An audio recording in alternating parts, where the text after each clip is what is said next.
బులెటిన్లో మనం breaking news చూస్తున్నాం. వివేకా హత్య కేసుకు సంబంధించి కీలక పరిణామం జరిగింది. ఏపీ హోంమంత్రి అనితను వైఎస్ సునీత కలిశారు. వివేకా హత్య కేసు విచారణపై చర్చించినట్లు తెలుస్తోంది.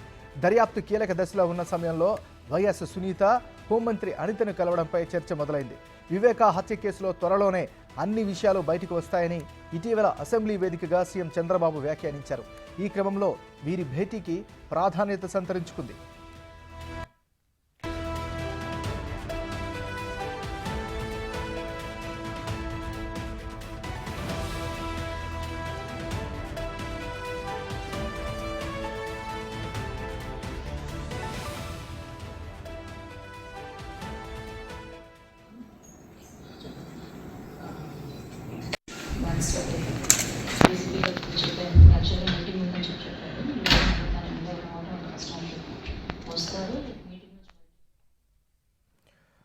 మనం బ్రేకింగ్ న్యూస్ చూస్తున్నాం. వివేకా హత్య కేసుకు సంబంధించి కీలక పరిణామం చోటు చేసుకుంది. ఏపీ హోంమంత్రి అనితను వైఎస్ సునీత కలిశారు. వివేకా హత్య కేసు విచారణపై చర్చించినట్లు తెలుస్తోంది. దర్యాప్తు కీలక దశలో ఉన్న సమయంలో వైఎస్ సునీత హోంమంత్రి అనితను కలవడంపై చర్చ మొదలైంది. ఇక ఇదే అంశానికి సంబంధించి మరింత తాజా సమాచారాన్ని మా రిపోర్టర్ శివ లైవ్లో అందిస్తారు. శివ, చెప్పండి.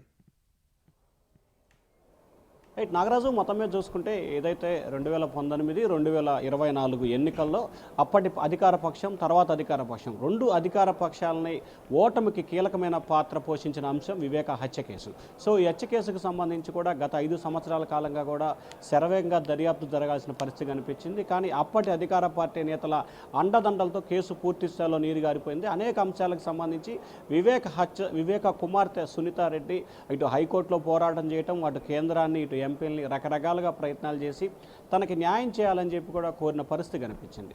తాజాగా ప్రభుత్వం మారిపోవడంతో ఎన్నికల ప్రచారంలో కూడా ఇదే అంశాన్ని కడపలో కూడా ప్రస్తావించారు సునీత. సో ఈ నేపథ్యంలో ప్రభుత్వం మారిపోవడంతో ప్రస్తుతం వివేక హత్య కేసుకు సంబంధించి సుప్రీంకోర్టులో విచారణ కొనసాగుతోంది. మరొక అంశానికి సంబంధించి ఏదైతే అవినాష్ రెడ్డి బెయిల్కి సంబంధించి కూడా తెలంగాణ హైకోర్టులో విచారణ కొనసాగుతుంది. సో ఈ నేపథ్యంలో వాస్తవానికి ఈ నెల 4వ తేదీన తెలంగాణ హైకోర్టులో బెయిల్ పిటిషన్ డిస్మిస్ చేయాలని చెప్పి కూడా సిబిఐ అధికారులు పిటిషన్ దాఖలు చేశారు. అక్కడ కొన్ని కారణాల వల్ల ప్రస్తుతం ఆ కేసు అయితే విచారణలో ఉంది. వచ్చే వారంలో విచారణకు వచ్చే అవకాశం కనిపిస్తోంది. సో అత్యంత కీలకమైన దశలో ఉన్న ఈ సమయానికి సంబంధించి కూడా హోంమంత్రి అనితను సునీత కలవటం ఒక్కసారిగా ఆంధ్రప్రదేశ్ రాజకీయాలు సచివాలయం చూసే పరిస్థితి ఏర్పడింది. ఎందుకంటే ఇటీవల అనేక సందర్భాల్లో చంద్రబాబు ముఖ్యమంత్రి హోదాలో వివేక బాబాయిని హత్య చేసి తనపై నెపనెట్టి లబ్ధి పొందారు. ఆ కేసులో ఎవరైతే ఉన్నారో వారిని ఖచ్చితంగా శిక్షిస్తాము, అన్ని కేసులు బయటికి వస్తాయి, అందరిపై చర్యలు ఉంటాయని చెప్పి ఇటు అసెంబ్లీలో ఇటు అధికారుల సమావేశంలో తాజాగా నిన్న జరిగిన కలెక్టర్ల సమావేశంలో కూడా ఇదే అంశాన్ని చంద్రబాబు ప్రత్యేకంగా కూడా ప్రస్తావించారు. సో చంద్రబాబు వ్యాఖ్యలు, ఇటు సునీత హోంమంత్రితో భేటీ సైమల్టేనియస్గా జరగడంతో ఖచ్చితంగా ఈ కేసులో ఎవరైతే నిందితులు ఉన్నారో వారు ఖచ్చితంగా ప్రధానంగా ఆరోపణలు ఎదుర్కొంటున్న కడప ఎంపీ అవినాష్ రెడ్డి మెడకు చుట్టుకునే అవకాశాలు అయితే కనిపిస్తున్నాయి. ఇక ఏపీ ప్రభుత్వం ఈ అంశానికి సంబంధించి ఏ రకంగా దర్యాప్తు జరగబోతుంది అనే ఉత్కంఠ అయితే ప్రస్తుతం కొనసాగుతూ ఉంది. నాగరాజు, శివ, గతంలో ఇదే అంశానికి సంబంధించి చంద్రబాబు నాయుడు ప్రతిపక్షంలో ఉన్నప్పుడు కూడా అవినాష్కి సంబంధించినటువంటి అనేక ఆరోపణలు చేశారు. ఇప్పుడు ఆ దిశగా చర్యలు తీసుకునే అవకాశం ఉందా? మరి అంటే ఖచ్చితంగా ఆ గతంలో ఏదైతే చంద్రబాబు చేసిన ఆరోపణలకి పూర్తి స్థాయిలో కట్టుబడి ఉన్నాడు కాబట్టే ఆయన కొత్తగా ఏర్పడిన తర్వాత, అంటే ప్రభుత్వం కొత్తగా ఏర్పడిన తర్వాత అదే అంశాలని అటు క్యాబినెట్ భేటీలో కానీ, ఇటు కలెక్టర్ల కాన్ఫరెన్స్లో కానీ, అటు అసెంబ్లీలో కానీ చంద్రబాబు ప్రస్తావించిన పరిస్థితి.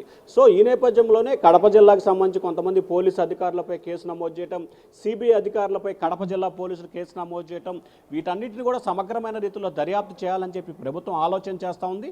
దానికి సంబంధించి కూడా 1-2 రోజుల్లోనే కీలకమైన నిర్ణయం వెలువడే అవకాశం కనిపిస్తూ ఉంది. ఇప్పటికే ఏపీ క్యాబినెట్ జరుగుతుంది.